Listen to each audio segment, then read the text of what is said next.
রমজানে নারীরা একটি ভুল কাজ করবেন না।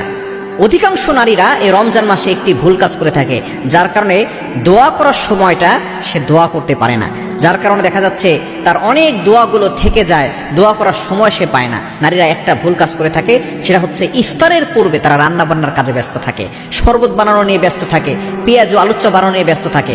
অনেক পুরুষরাও এমন আছে যে একটু আলুর চপ কম বানালে, পেঁয়াজ একটু কম বানালে দেখা যাচ্ছে স্ত্রীর সাথে রাগারাগি করে। খবর দেয়, এটা কখনো করবেন না।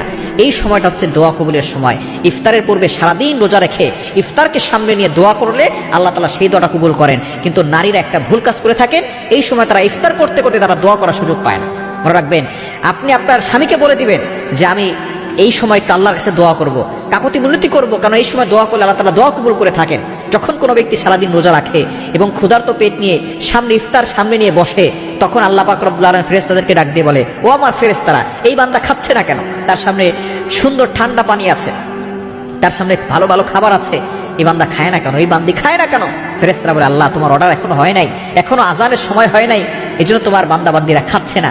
আল্লাহ বলেন, তারা কি জান্নাত দেখেছে? বলে না, জান্নাত দেখে। তারা কি জাহান্নাম দেখেছে? বলে না, তারা জাহান্নাম দেখে নাই।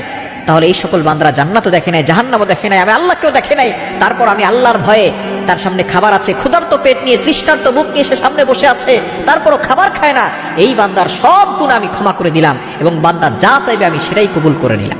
এজন্য নারীরা অবশ্যই রমজানে ইফতারের পূর্বে আল্লাহর কাছে দোয়া করবেন। এই সময় দোয়া করলে দোয়া কবুল হয়। এই সময় আপনি অবশ্যই আপনার রমজানটাকে দামি করবেন, আপনার রোজাটাকে দামি করবেন, আল্লাহর কাছে দোয়া করবেন, গুনাহ ক্ষমা চাইবেন, আপনার কাকুতি মিনতি, আপনার আকাঙ্ক্ষা আল্লাহর কাছে বলবেন। দেখবেন আল্লাহ তাআলা আপনার সব কিছু কবুল করবেন ইনশাআল্লাহ।